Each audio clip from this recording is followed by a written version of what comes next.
The Magic Mike Show, where you hear the experts speak. The Magic Mike Show. Tune into the show every week. The Magic Mike Show. You can trust the show is the bomb because it's being brought to you by RacingDudes.com. What's up, everybody? I'm Magic.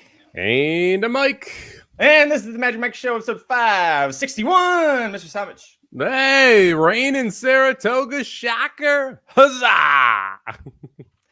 Never again. Screw that trick. No, it is unfortunate that first of all, it's unfortunate there's a hurricane going through and potentially disrupting thousands of lives. However, selfishly, God damn it, they're ruining all the fun we're supposed to have with horse racing. Saratoga for the second straight weekend could have off turf, at least on Saturday. Colonial Downs, their biggest day of the meet by far, going to be moved to Sunday. So at least they're proactively doing something instead of waiting until halfway through the card to change things. But good news is Del Mar, it's going to be fast and firm. Yeah, shocker, right? It's a nice day in northern San Diego once again. It's frustrating. I mean, last week we saw two of the races canceled, just straight up canceled, which kind of messed up all the pick fours and pick fives late in the sequence at Saratoga. And it could easily be the same thing again this week where we see races canceled versus just being taken off the turf. And because of that, we thought we'd go over to Del Mar here where the payouts have been either very hittable and we're talking like $300-400 for a pick five, or near impossible at 40,000-ish or so. I'm hoping we can come somewhere in the middle, Magic. I'm looking for the $2,200 pick five, something like that. That's what we're looking for here on this Saturday card. I would be satisfied with just hitting. I have not been able to string together multiple races very well at Del Mar. It's been tricky because there'll be two or three, or I'm like, yeah, I got that, and then all of a sudden I had no clue where that horse was coming from. The favorites, at least going into today, Thursday, favorites were winning at 31%, but the average win ticket was over $15. So it's telling you either it's very chalky or, like you're saying, all the way to the other end of the spectrum. Yeah, it's been feast or famine there. Yeah, Nick, it's like we've already had 6 pick sixes over $100,000. I mean, I love the dollar pick six because you do get these massive hits, but when you're getting, it's not just like, okay, here's a $20 winner and then a $50 winner. When it's like consistently $12 to $15 winners is the shortest price in sequences, it is so hard to string those horses back together. And Davey, how about Team USA? I don't know if you watched this game, Magic. They were down 15 in the late third quarter. They were down, I think it was 11 going into the fourth, and came back to win by 4. Phenomenal basketball game. Who the hell does Serbia have? I was occasionally looking at it at the gym for the first half. I was like, who the hell is even on Serbia's team that they were that competitive with the U.S.? I mean, they got they've got the Joker, right? So that's Jokic is a kind of a cheat code there. And then they shot, I think it was 52% from 3 through 3 quarters. They hit 15 threes, and then they did not hit one in the fourth. That was the big difference. They have a Nikola Jokic and a Nikola Jovic on their team, and one of the Bogdan Bogdanoviches, which there are 2 of them. Yes, yeah. Well, it's. Well, what else would you expect? Is it the good Bogdan, or the one looks like a skinny version of Andre the Giant, just distorted features? Not sure. Probably the good one. Yeah. Speaking of good, Del Mar's been very good to us so far. We're going to keep that going today. Late pick 5, Saturday, August 10th. Great card. We've got a grade 2 race on the turf, a few races on the turf, which is going to be amazing. And of the other big tracks running this weekend, we can guarantee there'll be firm turf course running at Del Mar, and then a couple of tricky dirt races as well. So a little mix of everything on this show. Let's get into it, buddy. Riders up. The Magic Mike Show.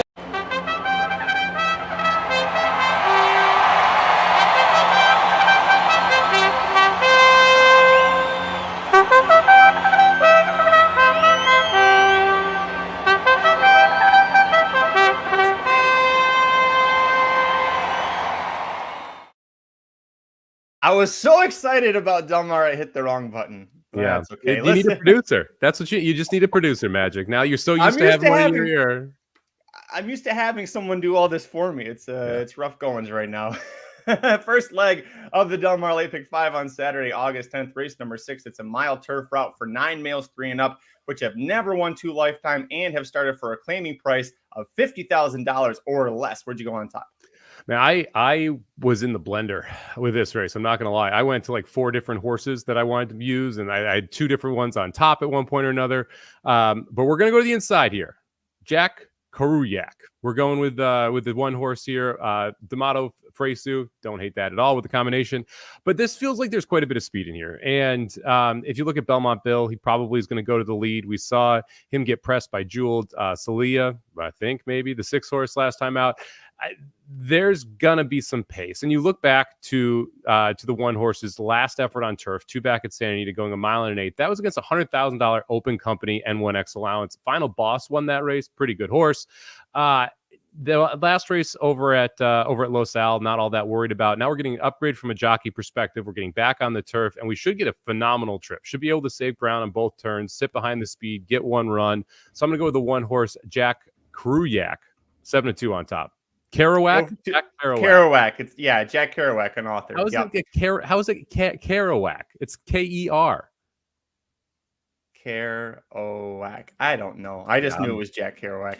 I use the horse too to make the top pick, but everything that you mentioned, that race 2 back was better than it looked. There was 2 horses. There was the winner and another. Was it Grogu was on the lead. Grogu started fading in the turn and absolutely blocked Jack Kerouac. He had to stop on the brakes, try and go wide, lost all momentum. It's just a 5-horse field. So when there's only 3 horses and they've got the momentum on you on the turf, sorry, you're not going to win that one. Mm-hmm. The winner also came back to win the Cinema Stakes next time out and was 4th, beaten, I think, less than a length in the La Jolla Handicap last week as the 6-5 favorite. So much better field than he's been facing. I put the 6 Jeweled Shillelagh on top. The Jeweled Shillelagh is the trophy but that USC and Notre Dame football, whenever they face each other, the winner gets the Jeweled Shillelagh for the year. This horse is a front runner, but isn't a need the lead type. Can sit in a close stalking position. The efforts 2 and 3 back, I think, are good enough to win against this group here. But we're getting Reese Bouilly aboard for the first time. He wins 29% with a $2.33 ROI, so a flat bet profit when he rides for Michael McCarthy barn at Del Mar. So Jeweled Shillelagh for me, the top pick. Yeah, I was not going to use Jeweled Shillelagh. Then I almost put Jeweled Shillelagh on top. I ended up with Jeweled Shillelagh in second and making the ticket here. The race at Golden Gate, breaking the maiden, was an important one for me. It was over synthetics, obviously not over the turf, but the fact that this horse was able to pass other horses was kind of a key, because you look at that last race where it did face Belmont Bill. Belmont Bill was at the inside speed, Jeweled Shillelagh the outside speed, and they just kind of ran around in place in that race where Jeweled Shillelagh never really could pass. You got to think that Rispoli tries to settle this horse a little bit more. That you don't necessarily go right after Belmont Bill, that you kind of sit behind and see what you can do from a little more of a stalking position. So I expect that Jeweled Shillelagh is going to do that. And I think Jeweled Shillelagh had the worst of that trip.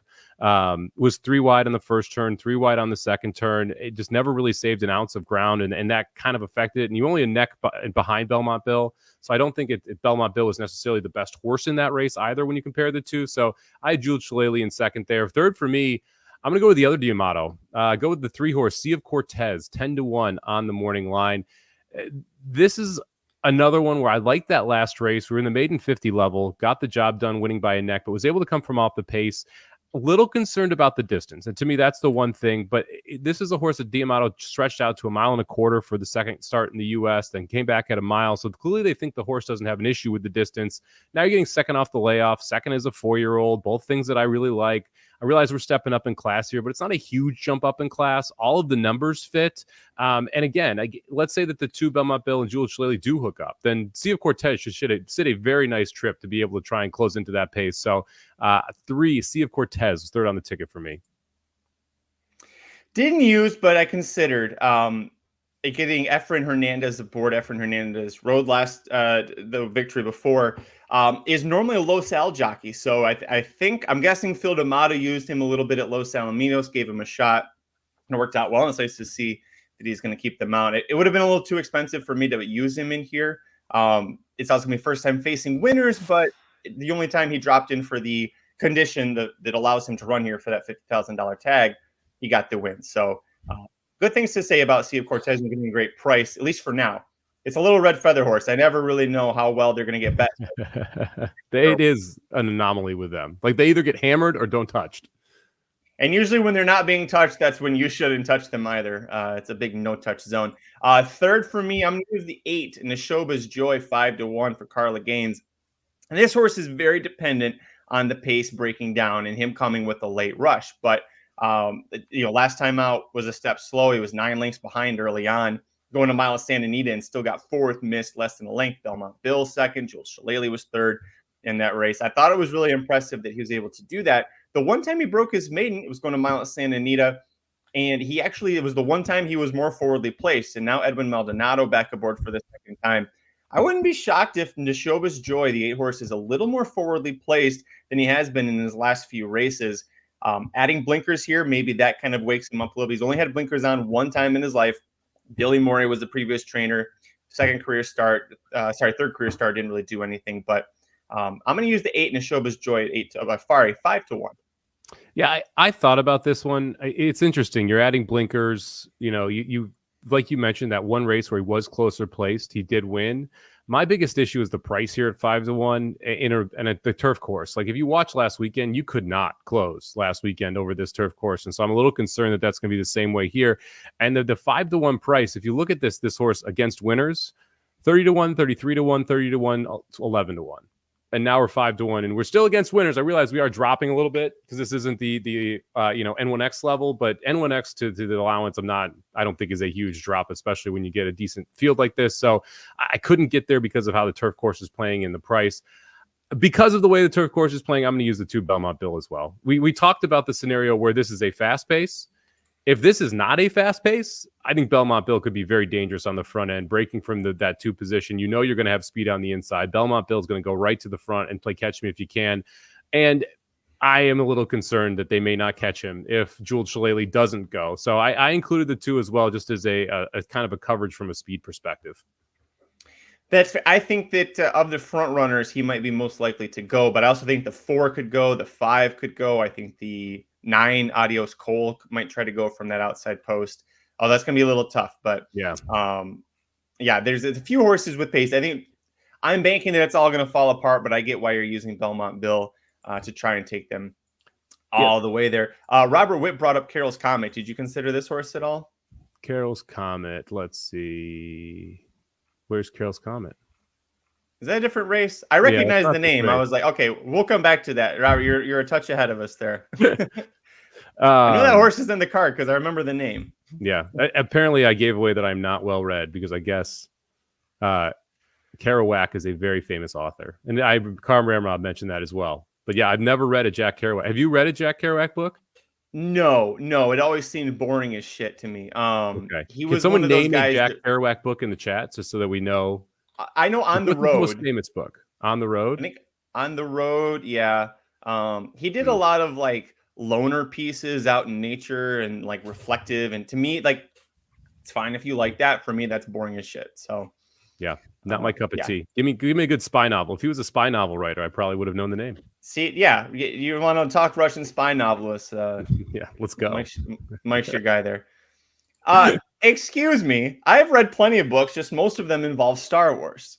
Yeah, most of mine are spy novels. I mean, I'm easily in triple dig. I'm easily over 100. It's just not. I'm still at 0 with the Jack Kerouac books, though. Yeah. Nick says you two not reading a Jack Kerouac book is the most on brand I've ever heard.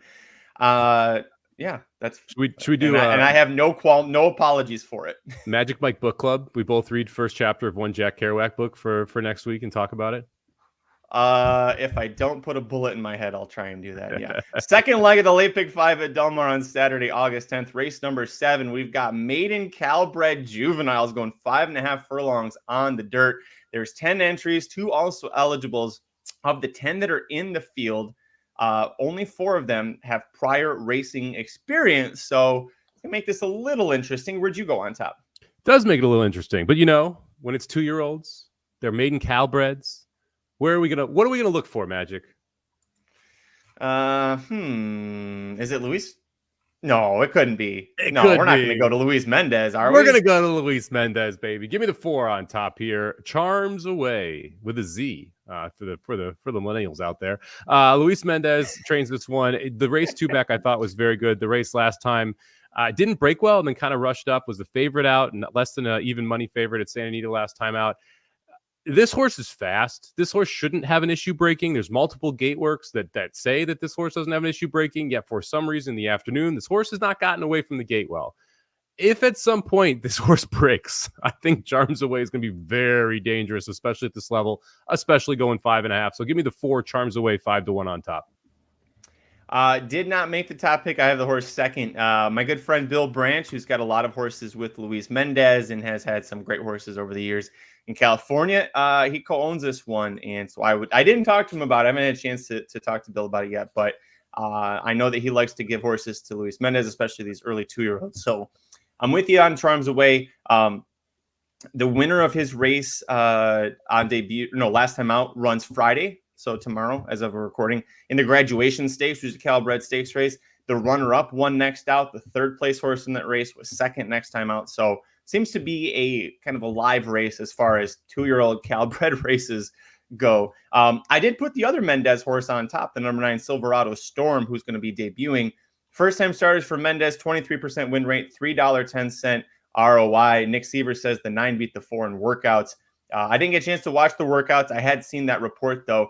This is the second offspring ever by Heartwood, who's a freshman sire, to get to the races. So nothing to really bank off of there. The dam was third on debut, a very good third at 2 years old in the dirt sprint stakes, debuting at the stakes level. So I'm going to use the number 9 Silverado Storm in here. And I'm guessing you did as well. Second pick, Mendez, baby. Yeah, the workout reports do have the 9 ahead of the 4. I went to the 4 because of the race experience, simply because if I think the 4 breaks, you've got a big chance there with experience to be able to beat this field. But I do think the 9 Silverado Storm's a horse you got to use and got to respect. Look, Mendez is very good with these type of horses. The workouts all fit. You mentioned this is a freshman crop sire here for Heartwood. 20,000, pretty good sales price for a Callbred that when Heartwood stands for 2,500 as well. So some talent, or they believe there was some talent when they bought at auction. And with Mendez, I think this is a horse you kind of have to include on the ticket. And I thought that Nick said it well too. If you're using the 4, you have to use the 9. You can't use one or the other. You kind of have to use both. So 4 and the 9 were my two must-use horses here. I went with the chalk in third, though. The 5-horse Hothead here, Glatt, Fresu. This is another one that's just been working well. It's a Bodie Express. Got to love that guy, right? One of his offspring, Warfront on the bottom side.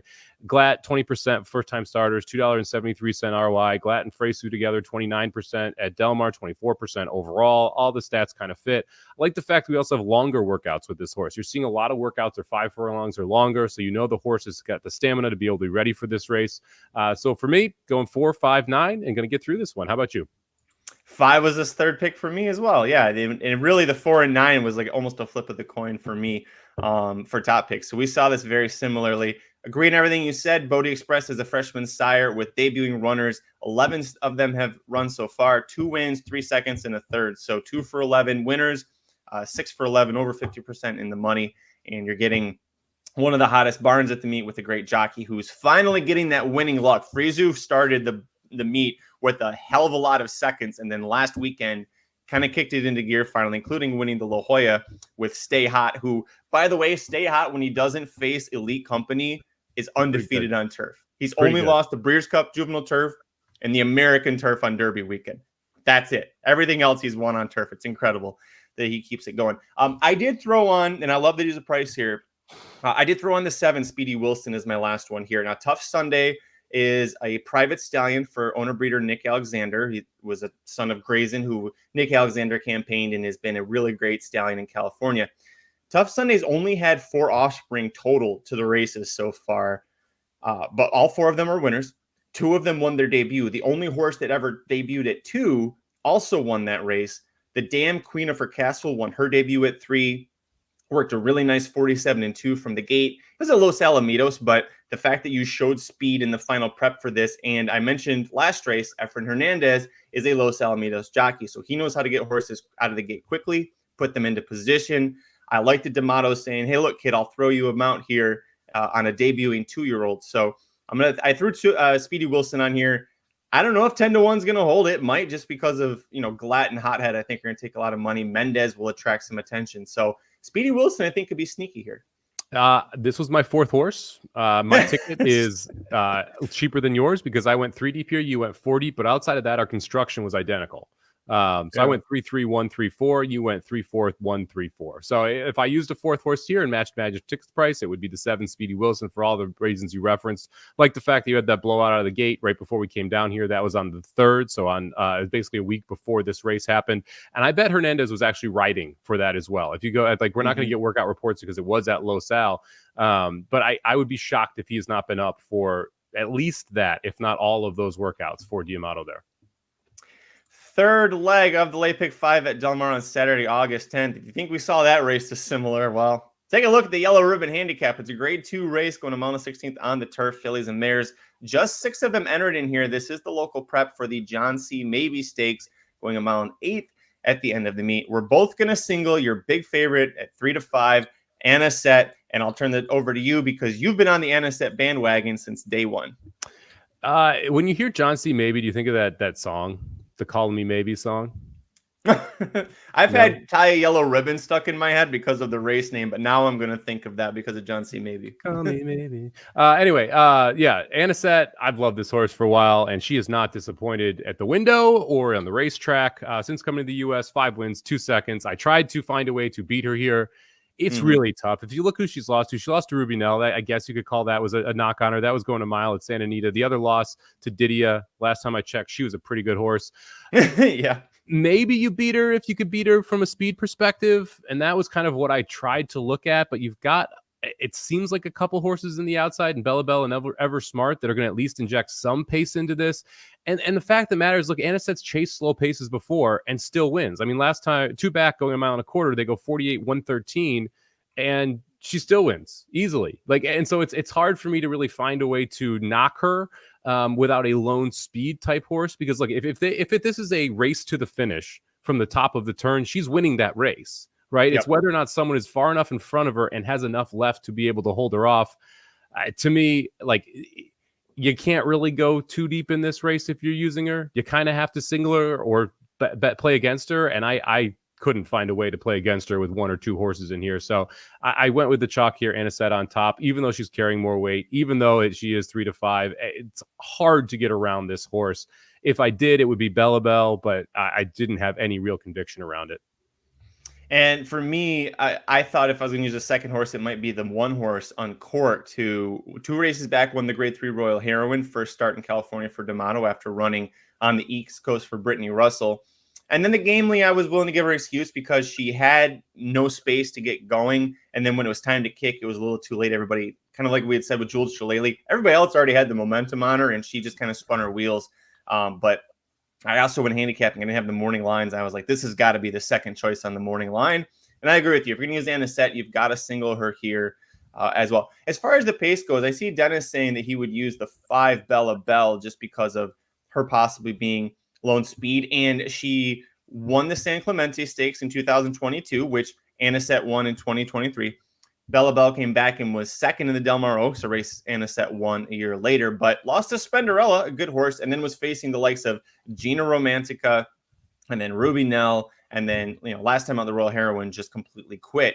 I didn't see her as a lone speed type because I think the 6 could potentially be right there with her. Although it's Mike Smith, you never know if he's going to step on the gas or just let a horse do whatever it wants out of the gate. Yeah, you don't know what's going to happen with the 6. The 4 Lucky Girl could do something from a pace perspective, but I don't think that you're going to see both the Amatos go. So I agree. I think Bella Bell is your pace. I just don't think she gets to walk. I think Ever Smart is at least holding court out there a little bit to show some pressure and maybe kind of token pressure, but I don't think Anisette needs them to cook up front for her to be able to run them down, because if they don't cook up front, she's going to be a couple lengths off. And in my mind, the way Anisette loses this race is she's 5 back and they went 113 through the 6 furlongs, right? And then Bella Bell may have enough left to get to the wire. I don't see anyone out closing her, and I don't see the gap from first to her being enough if they do go slow, because she does have.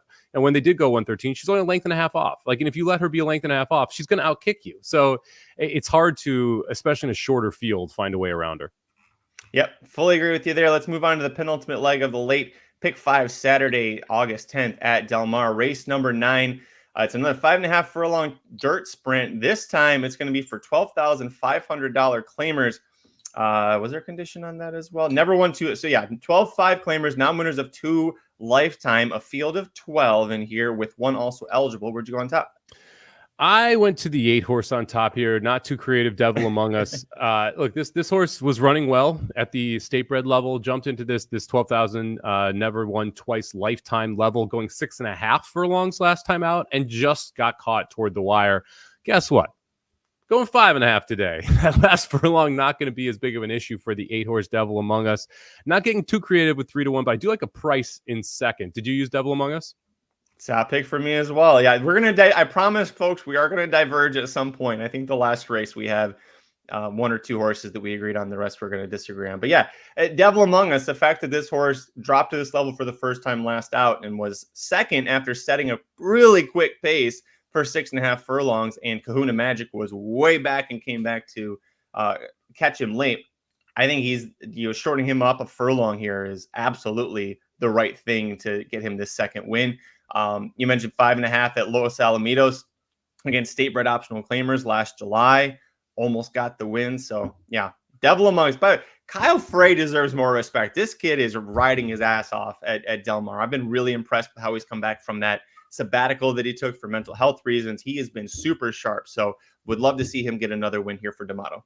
Yeah, 12% at Del Mar, which is very, very good for the Del Mar track, considering you got a couple guys that chew up wins there.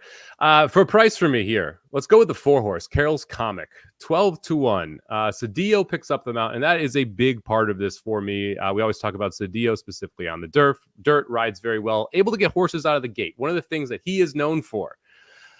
Let's talk about Carol's Comic and what's happened here the last couple races. Last race, stumbled, eliminated at the start. Race before that, slow step. Race before that, stumbled badly. All right, let's draw a line through those 3 races. And I realize we're now drawing a line through 3 straight races. She fits as possibly the favorite, maybe the second choice to the 8. If you draw a line through those 3 races, if you go back to the maiden claiming efforts, like all of those numbers are good enough to win this race. Cedillo has ridden her once before, and guess what? She got out of the gate well and just missed winning that race. I love the price here at 12-1 because she's getting ignored because of the starts of the last couple.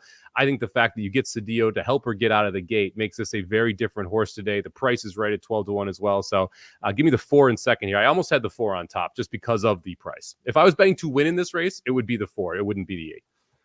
I went back and forth on the 4, and it would have been too expensive for me to use him, but it just 3 straight races, you've got to be forgiving. I know where it's the 12-5 claimer level numbers to lifetime, so you need to be forgiving of a lot of things. But I ended up passing. If you can rediscover that form and get your ass out of the gate for once, again, then I think you got a good chance there. Second pick for me, JD Fox is bringing it up. The number 11, Golden Sunrise. This horse has got a lot of speed, has struggled mightily, but to finish the job. But if you go back to the maiden win at Golden Gate to wear against Maiden Special Weight Company, came down south for the summer, ran into a couple of tough spots, but then at the 16,000 non-winners of 2 lifetime on the dirt, set the pace, ended up being 3rd, now getting Ricky Gonzalez aboard. He does all right for the Andy Mathis barn. I think this horse has just got a ton of speed. It's interesting that he was running in all, I kept looking at this because I thought I was going cross-eyed. $50,000 starter allowance levels at Golden Gate, which I forgot that they even had written because it just seems overkill. I kept thinking that was a $5,000 starter. No, it's $50,000. So theoretically facing a higher class, though I'll be honest, I don't think there's too many horses that were at the ceiling of that condition up at Golden Gate, but consistently running well. The best buyer from all of those efforts at Golden Gate was a 78, which came at 5.5, which I think again serves him well, just like the 8. So I'm going to use the 11 Golden Sunrise at 10-1. Yeah, I don't hate it. I love the fact that you get Relu. Love me some Relu. And is going to clearly be a pace presence, right? My one concern is the post. Like you have to clear from that 11 post. And I'm worried that we're not going to clear because there is quite a bit of speed signed on here. And if Golden Sunrise doesn't clear, I really don't like that 3-wide speed trip. And that to me was the biggest concern with Golden Sunrise. But 10-1, Relu, clear, maybe the speed of the speed. If he can clear, I think that you're going to like the price that you're going to get there. So don't disagree with that one at all. Third pick for me, the number 7 horse, the big Chizola. Look, this horse last time out simply lost the rider. And because of that, you're getting a better price. This horse would not be 9-2 if that horse had finished the race last time. And this is one that can benefit from that pace, should be able to have some type of closing kick, doesn't need the lead to win, is always around, was able to get the one win at the $50,000 maiden level coming from off the pace.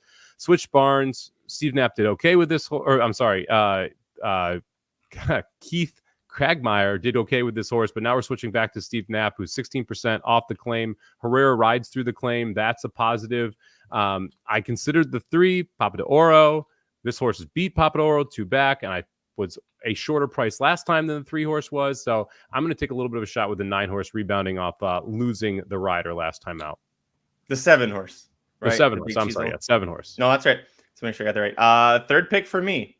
I promise the last race we're going to disagree on a lot of horses, but not this race. Yeah, all the reasons you mentioned for the Big T Zola, don't need to really repeat anything. As Car Ramrod says, though, these low-level claimers in California are nightmare fuel ticket destroyers, especially at Del Mar when the fields continue to be. I mean, Del Mar is averaging over 9 horses per race every single day. It's incredible. But this race is going to be very, if I get beat, I think it's going to be this leg. And I initially at one point was like, can I just hit the all button here or try and spread as much as I can? And then I ended up landing on a couple of the speed horses I liked, and Big Chizola is one of them. So hopefully just one of those 3 horses go to the front and let everybody stumble bunny behind you there.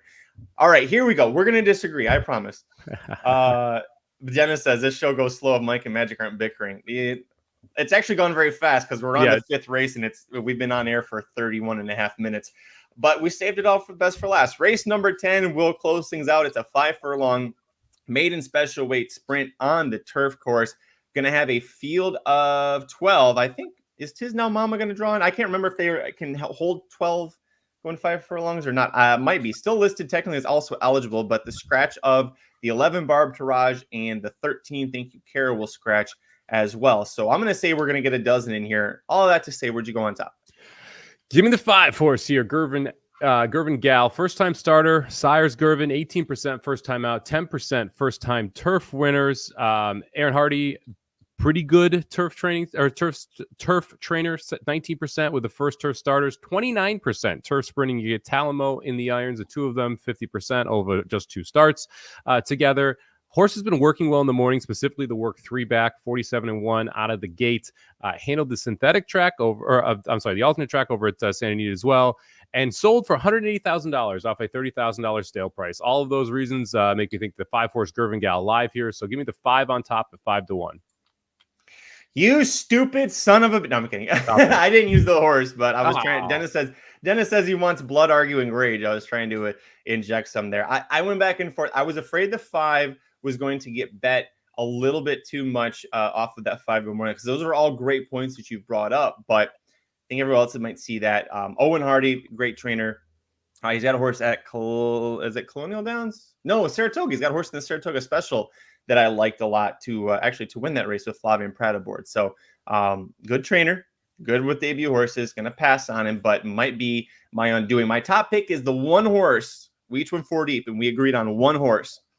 And it's the number 3 Wimberley, 8-1. This horse debuted in a turf sprint back in April for John Sadler. It was a little slow out of the gate. Ended up finishing 6th, only beaten 2 lengths, but didn't get the room this horse needed. A little bit of a layoff, returned on the dirt at Los Alamitos. It kind of felt like just a prep race. The horse was ready to run. Let's get a start into her and run her back on the turf here. So I think back on turf for the meets leading trainer for the last couple of weeks. Abel Cedillo was aboard at Los Alamitos. He keeps the mount. I know some people will say, hey, look, she was sold for $700,000. There's expectations, which is true. But I'll also let you know, if you didn't, Tala Racing and West Point Thoroughbreds, especially West Point Thoroughbreds, they spend money like a drunken sailor. It's crazy the amount of money that they will spend on a horse. And it for not, you think the Avengers like Starlight, Madaket Stables, etc., spend a lot of money. West Point Thoroughbreds' return versus what they spend is like nothing. So it's OXO level. Yeah, exactly. Exactly. So anyways, but yeah, I think that this just, getting back to where Sadler initially wanted her to be, which was turf sprinting. I think that's the key here. So I'll go with the 3 Wimberley on top. Yeah, use the 3. second or third pick for me. So, but it's still one that I thought you had to use, especially at 8-1. You look at that turf effort, and like the running line doesn't even tell you how good it was. She had trouble in that race. I think she wins the race if she doesn't get blocked at one point. That race at Los Al, go back and watch it. Clearly a prep for the next race, and this is the next race. You want to win at Del Mar, not Los Al. You get one under him to tighten him up over a turf favoring course in Los Al anyway, and then you ship him out to the turf course. I think Wembley is going to be ready to fire here at the 8-1 price. For me, second place horse here, the one horse Queen Maxima. First time starter on the rail. Don't love that. Ray Lou up. I do love that. Jeff Mullins, 20% with first time starters, $5.18 ROI. 16% first-time turfers, $4.39 ROI. Turf sprinting, 20%, $3.30 ROI. All of those very good. You've got multiple workouts on the page that I think show that this horse got some early speed out of the gate. 2 back at Del Mar, 5 of 180, 47-1. And then you look at the June 22nd workout over the dirt at Santa Anita, 47-1 there. And that was not out of the gate. Both those workouts tell me this horse is going to fire right out of the gate. The key is the break for Queen Maxima. Like she's either gonna be right there and very difficult in this race, or she's going to be out of it. We'll find out pretty quickly, but at 9-2, willing to take a shot. The rail draw is what kept me off of this horse, but Bucero, awesome sire, especially for sprinters, dirt and turf. Corfu Lady, I actually remember the dam. She was a really fast type too, and she did her best running on the turf as well.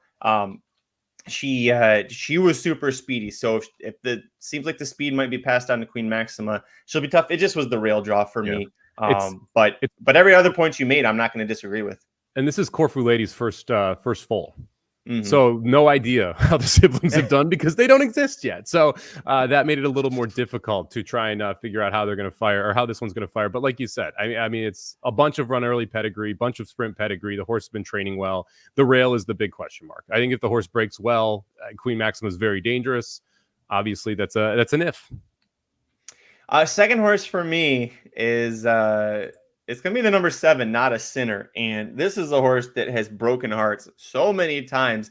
0 for 9, finished second 5 times, third 3 times. The only time she missed the board, she had a bunch of trouble in the trip and was 4th, but she missed. 3rd by a nose, 2nd by a half a length. So she was still right there in the mix. The problem is she keeps running second. She's been second in her last 4 starts. She was second by a nose, half length, 3/4 length in the last 3. She was the beaten favorite in the last 2 starts. And there's plenty of reasons to not like her, but I think this is a case of when, not if, she breaks the maiden.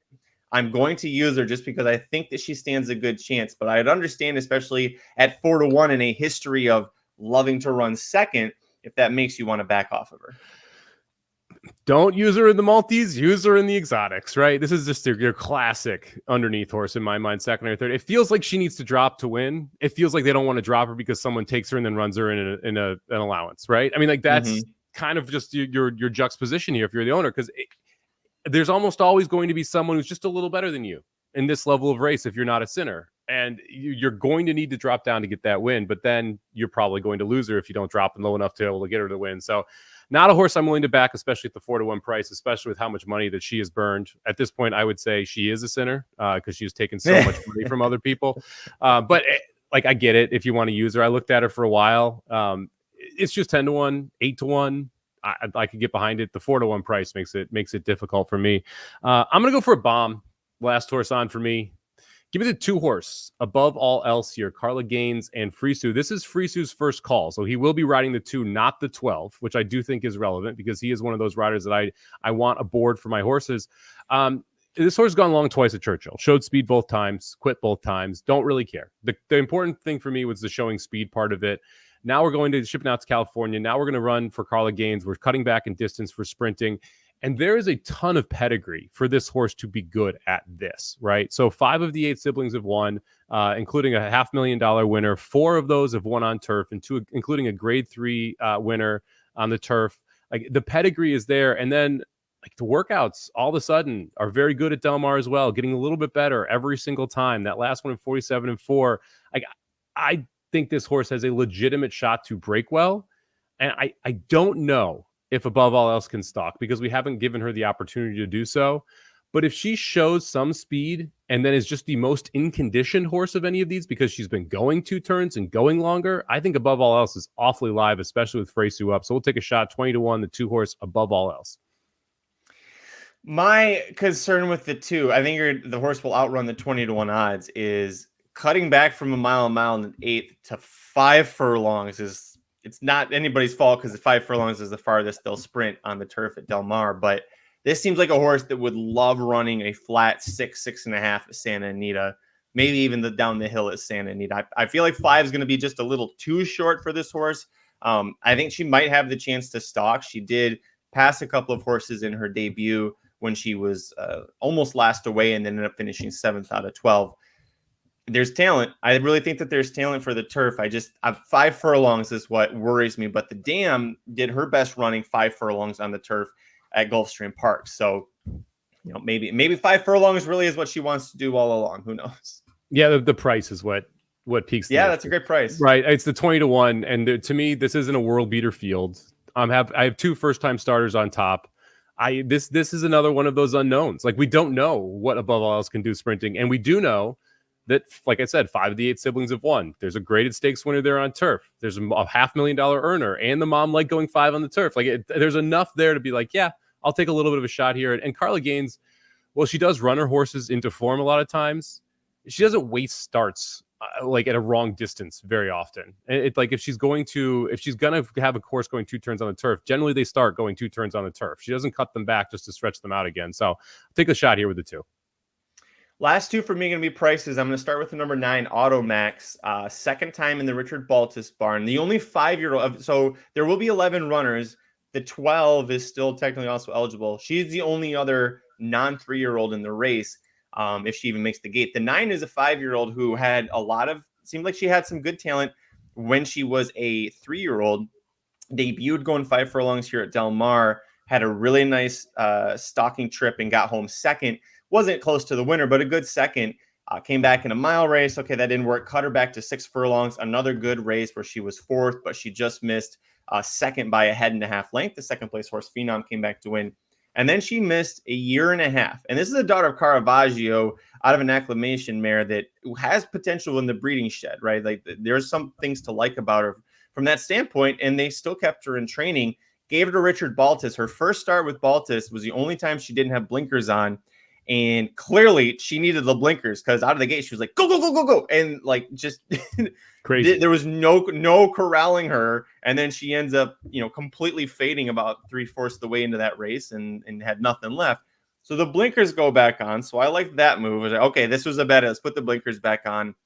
And now Mario Gutierrez is going to be aboard. He's had a pretty slow meet, just 1 for 29 right now. But Richard Baltas knows how to train turf horses at Del Mar. So I'm going to use the 9 because I think that she's going to get a great stalking trip from this outside position. Might be able to close into some hot pace. There's a few horses that are questionable with their speed. So the 9, I think at 15-1 is worth a shot. I don't hate it. All 3 of the trips in California, or I should say all 3 of the trips at 3 were all troubled. There was some issue with it, either being cut off or a problem early. So the 9 has some ability to improve off of that. I didn't know what to make of this horse from a positional perspective because the fact that you went last time, but you look at those previous races it wanted to stalk. Like I'm just interested to see where this horse comes from. I don't love Gutierrez. That's another thing for me. Like I think he's a fine jockey, but if I need a horse to really work out a trip, he's not someone I'm looking to go to. So Automax is a pass for me, but I don't hate the price at 15-1. And there are definitely worse horses you could take in this spot. Like I would take the 9 over the 7, for instance, because to me, the 9, if we run back to those races at 3, is much more dangerous than the 7 just running second. 7, yeah. I mean, with Frankie Dettori, you can't even get you home in a couple. Yeah, it's. Listen, I'm gonna use a 7 because I think she's gonna win eventually, but it's a tough race. Last one for me, the 4, Blister in the Sun. Phil D'Amato's got this one back on turf. Last race at Los Alamitos. You don't see too many horses where it says troubled start, but they were ahead by 2.5 lengths early. So I went back and watched. And what happened was she was in the far outside gate in a 6-horse field. The gates broke open. She stumbled forward and to the right and slammed into the gate. the jockey tried correcting her. She took another weird step and veered out. And if there had been 9 horses in that gate, she would have hit 7, 8, and 9. She went out. And then when she got straight, she just took off on him. It was such a mess of a race, and it was a 6.5 furlongs that I think that, if you forgive that kind of a start, I think she's very fast out of the gate. And I think being on turf is where she is going to want to be. She's the Damn Sam's Bliss is by Warfront. Sam's Bliss had a couple of good efforts on turf back in her career. Mitoli, not known for siring a lot of turf sprinters, but 13% win rate. So just, a tiny tick above average, which is pretty good. So I'm going to use the 4 because it's the Candyman Maldonado aboard. And if she breaks clear, she's going to be on the front end. It's just a matter of what other speed goes with her. And if it doesn't collapse, I think she's going to be right there at 15-1. And this is a very cultured show.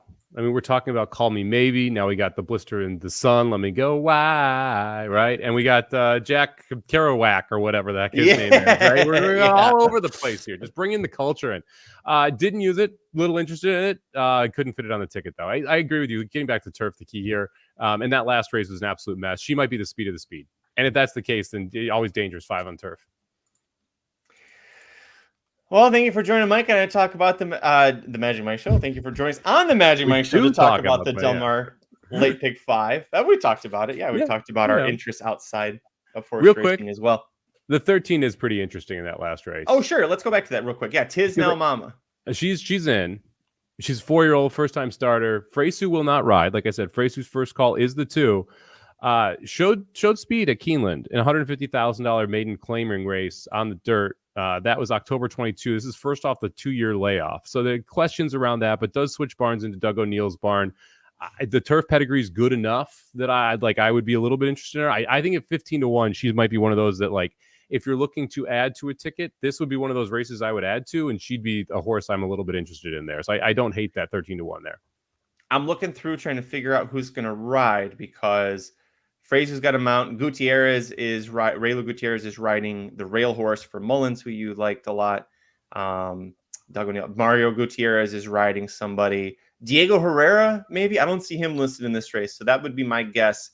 As to who picks up the mount, because he'll ride for Doug O'Neill as well. I do think it's interesting. I think that outside post is going to hurt her chances too much. Yes, I agree with that. That was it for me. Real quick, because we didn't do a Monday show and I wanted to bitch about this anyway. What would I need to take Arthur's ride in the Classic?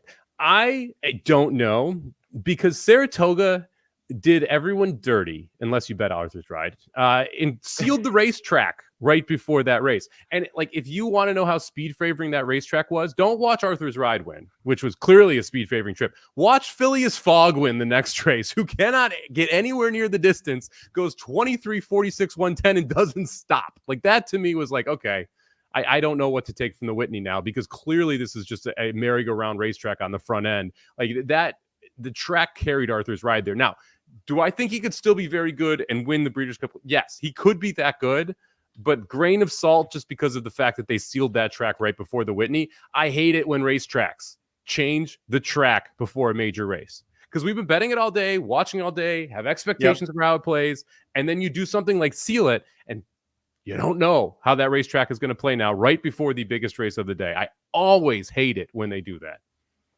Anyway, rant over.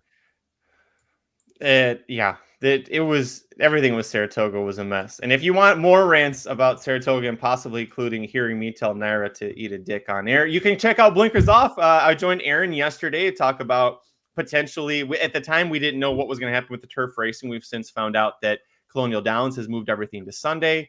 What's wrong with Seal? Nothing. We're 90s kids. Yeah, come on, little Space Jam. Kiss from a Rose. Yeah. What was that? Batman Forever. That was the movie. That was Batman Forever, yeah. Yep. Anyways, 4-star hit Dave handicap talk. We went over the Arlington Million a little bit. It does suck that Master of the Seas is going to scratch. He had a foot bruise, so he's going to miss the 4-star Dave.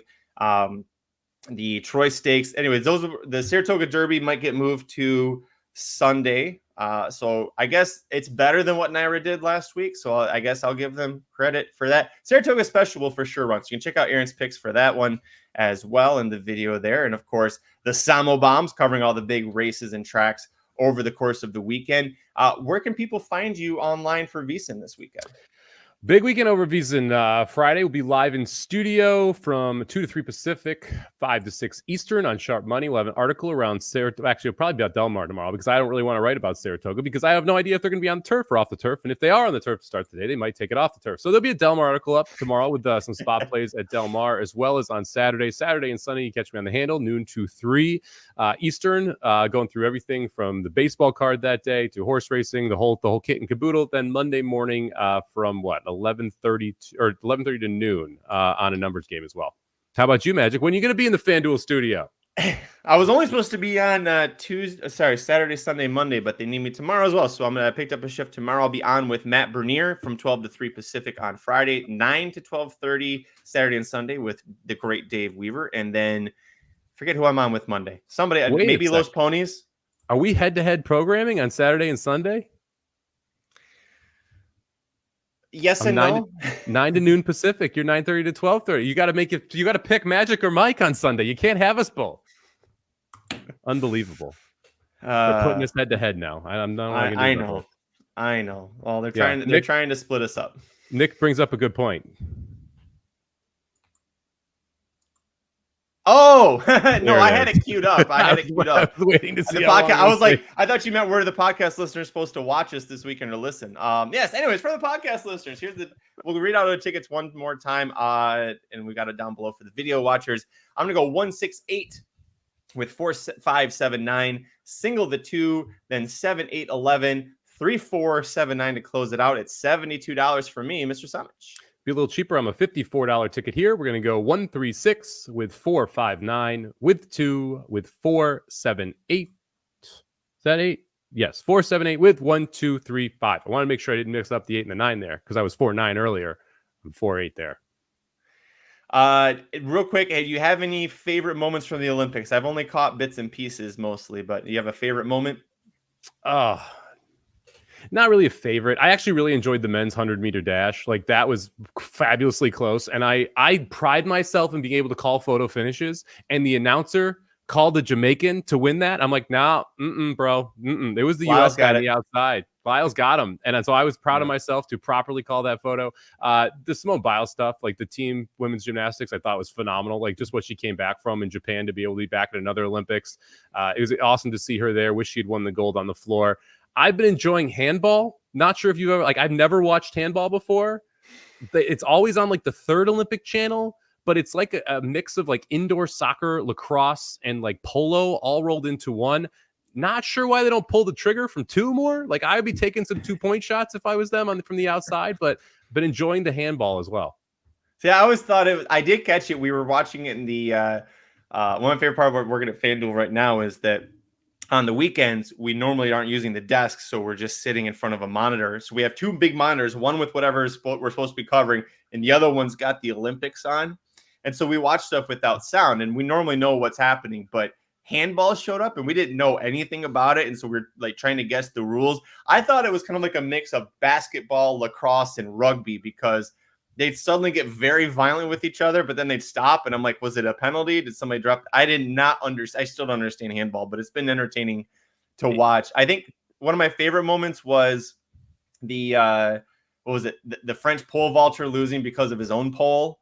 Yep. That was that's just, kind of unfortunate, but I think he's come out of that pretty okay. I think if you're going to lose the Olympics, that's a good way to lose. Yeah. That's can help you with some ladies back home if that happens. I think he was no worse for the wear in the Olympic Village that night. We'll just say that. No. The silver medal was hanging around more than one thing. Hey, all right. You could hang half of France's medals off of that thing. Also, they're having a good medal though. They're doing well. No, that's what I mean. That was what I was trying to say. They've got a lot of medals, and you could hang them off of that thing. There's a strength aspect to that too. I think they're heavy. I would think they're not too light. The beach volleyball is always specifically, I'm going to sound like perv, I don't care. The women's beach volleyball, the mix of athleticism and talent and the little tiny outfits that they're wearing in the sun, it's just all of it mixed together. Oh, I love it. I played beach volleyball when I lived in California. I love 2v2 beach volleyball. It's a blast to watch. It takes a lot of skill to be able to play that as well. It is exhausting playing beach volleyball.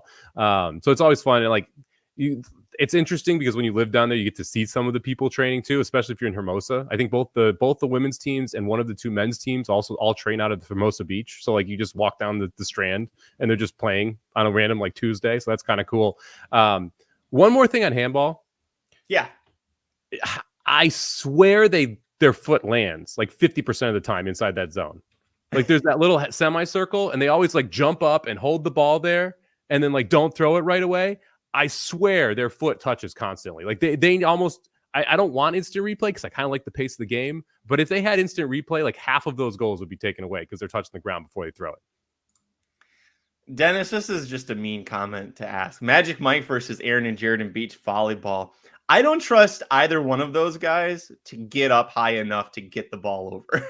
If it came to like we've got a block at the net, they're not winning that. We're spiking it and breaking a nose. Well, now here's the problem though.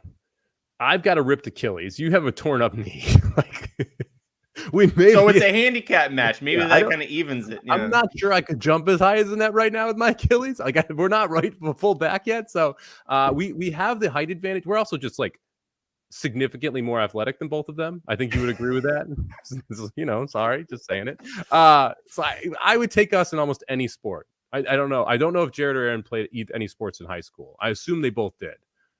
But it would be hard pressed for me to take them over us in a sport. They played golf in high school, which golf is a sport. But when it comes to athletic sports that you can play in high school, I wouldn't put that very high. I would still take us in golf. If we did a scramble. A scramble? Yeah. That's the only way I could help you out is a scramble. Yeah. Anyway. I can never hit it off the tee. Anyways, we got to go. Thank you so much for joining us. Follow on Twitter. I'm at Curtis Kalleward. He is at Somobomb 18, number 1, number 8. Catch us this weekend going head-to-head or split screen us on VSiN and FanDuel TV. We'll be back next week for another Pick 5. Until then, I'm Magic. And I'm Mike. Good luck this week. The Magic Mike Show, where you hear the experts speak. The Magic Mike Show. Tune into the show every week. The Magic Mike Show. You can trust the show is the bomb because it's being brought to you by RacingDudes.com.